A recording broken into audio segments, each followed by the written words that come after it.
ಅಮೆರಿಕವು ಮಧ್ಯರಾತ್ರಿ ಸಿರಿಯಾದ 70 ಐಸಿಸ್ ನೆಲೆಗಳ ಮೇಲೆ ವೈಮಾನಿಕ ದಾಳಿ ನಡೆಸಿದೆ ಎನ್ನುವ ಮಾಹಿತಿ ಲಭ್ಯವಾಗಿದೆ.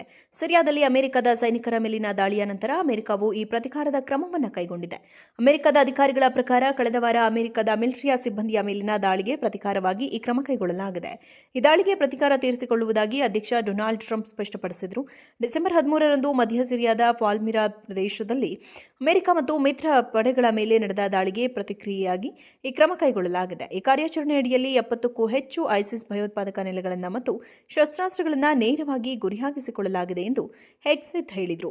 ಸೈನಿಕರು ಮತ್ತು ಸ್ಥಳೀಯ ಭಾಷಾಂತರ ಸಾವನ್ನಪ್ಪಿದ್ರು. ದಾಳಿಕೋರ ಯುಎಸ್ ಮತ್ತು ಸಿರಿಯನ್ ಪಡೆಗಳನ್ನು ಸಾಗಿಸ್ತಾ ಇದ್ದ ಬೆಂಗಾವಲು ಪಡೆಯನ್ನ ಗುರಿಯಾಗಿಸಿಕೊಂಡು ದಾಳಿ ನಡೆಸಿದ್ದ. ಪ್ರತಿಕಾರದ ಗುಂಡಿನ ದಾಳಿಯಲ್ಲಿ ದಾಳಿಕೋರ ಕೊಲ್ಲಲ್ಪಟ್ಟಿದ್ದ. ದಾಳಿಯಲ್ಲಿ ಇತರ 3 ಅಮೆರಿಕ ಸೈನಿಕರು ಸಹ ಗಾಯಗೊಂಡಿದ್ದರು. ಯುಎಸ್ ಮಿಲಿಟರಿಯ ಪ್ರಕಾರ ದಾಳಿಕೋರನು ಸಿರಿಯನ್ ಭದ್ರತಾ ಪಡೆಗಳಿಗೆ ಹೊಸದಾಗಿ ನೇಮಕಗೊಂಡ ಸದಸ್ಯನಾಗಿದ್ದು ಐಸಿಸ್ನೊಂದಿಗೆ ಸಂಬಂಧ ಹೊಂದಿದ್ದಾನೆಂದು ಶಂಕಿಸಲಾಗಿದೆ. ಕ್ರಮದ ಬಗ್ಗೆ ಅಧ್ಯಕ್ಷ ಡೊನಾಲ್ಡ್ ಟ್ರಂಪ್ ಕೂಡ ಬಲವಾದ ಹೇಳಿಕೆ ನೀಡಿದ್ದಾರೆ. ಸಿರಿಯಾದಲ್ಲಿ ಐಸಿಸ್ನಿಂದ ಅಮೆರಿಕ ಸೈನಿಕರ ಕ್ರೂರ ಹತ್ಯೆಯ ನಂತರ ಈಗ ಪ್ರತಿಕಾರ ಆರಂಭವಾಗಿದೆ ಎಂದು ಟ್ರಂಪ್ ಹೇಳಿದ್ದಾರೆ. ಹುತಾತ್ಮರಾದ ಸೈನಿಕರ ಮೃತದೇಹವನ್ನು ಪೂರ್ಣ ಮಿಲಿಟರಿ ಗೌರವಗಳೊಂದಿಗೆ ಮನೆಗೆ ಕರೆತರಲಾಗಿದೆ ಮತ್ತು ಅವರ ಗೌರವಾರ್ಥವಾಗಿ ಈ ಪ್ರತಿಕಾರದ ದಾಳಿಯನ್ನು ನಡೆಸಲಾಗುತ್ತಿದೆ ಎಂದು ಅವರು ಹೇಳಿದ್ದಾರೆ. ಸಿರಿಯಾದಲ್ಲಿರುವ ಐಸಿಸ್ ನೆಲೆಗಳ ಮೇಲೆ ಅಮೆರಿಕ ತೀವ್ರವಾಗಿ ದಾಳಿ ಮಾಡುತ್ತಿದೆ ಎಂದು ಟ್ರಂಪ್ ಹೇಳಿದ್ದಾರೆ. ಅವರ ಪ್ರಕಾರ ಸಿರಿಯಾ ದೀರ್ಘಕಾಲದವರೆಗೆ ಹಿಂಸಾಚಾರ ಮತ್ತು ಸಂಘರ್ಷದಿಂದ ಹೋರಾಡುತ್ತಿದೆ.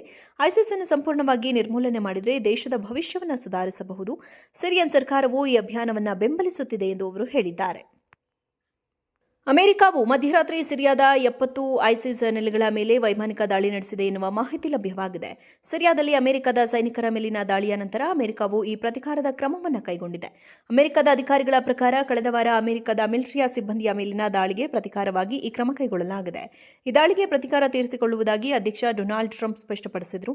ಡಿಸೆಂಬರ್ 13ರಂದು ಮಧ್ಯ ಸಿರಿಯಾದ ಪಾಲ್ಮಿರಾ ಪ್ರದೇಶದಲ್ಲಿ ಅಮೆರಿಕ ಮತ್ತು ಮಿತ್ರ ಪಡೆಗಳ ಮೇಲೆ ನಡೆದ ದಾಳಿಗೆ ಪ್ರತಿಕ್ರಿಯೆಯಾಗಿ ಈ ಕ್ರಮ ಕೈಗೊಳ್ಳಲಾಗಿದೆ. ಈ ಕಾರ್ಯಾಚರಣೆಯಡಿಯಲ್ಲಿ 70ಕ್ಕೂ ಹೆಚ್ಚು ಐಸಿಸ್ ಭಯೋತ್ಪಾದಕ ನೆಲೆಗಳನ್ನು ಮತ್ತು ಶಸ್ತ್ರಾಸ್ತ್ರಗಳನ್ನು ನೇರವಾಗಿ ಗುರಿಯಾಗಿಸಿಕೊಳ್ಳಲಾಗಿದೆ ಎಂದು ಹೆಗ್ಸೆತ್ ಹೇಳಿದರು.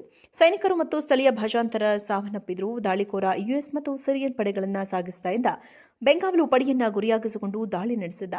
ಪ್ರತಿಕಾರದ ಗುಂಡಿನ ದಾಳಿಯಲ್ಲಿ ದಾಳಿಕೋರ ಕೊಲ್ಲಲ್ಪಟ್ಟಿದ್ದ.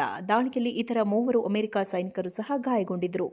ಯುಎಸ್ ಮಿಲಿಟರಿಯ ಪ್ರಕಾರ ದಾಳಿಕೋರನು ಸಿರಿಯನ್ ಭದ್ರತಾ ಪಡೆಗಳಿಗೆ ಹೊಸದಾಗಿ ನೇಮಕಗೊಂಡ ಸದಸ್ಯನಾಗಿದ್ದು ಐಸಿಸ್ನೊಂದಿಗೆ ಸಂಬಂಧ ಹೊಂದಿದ್ದಾನೆಂದು ಶಂಕಿಸಲಾಗಿದೆ.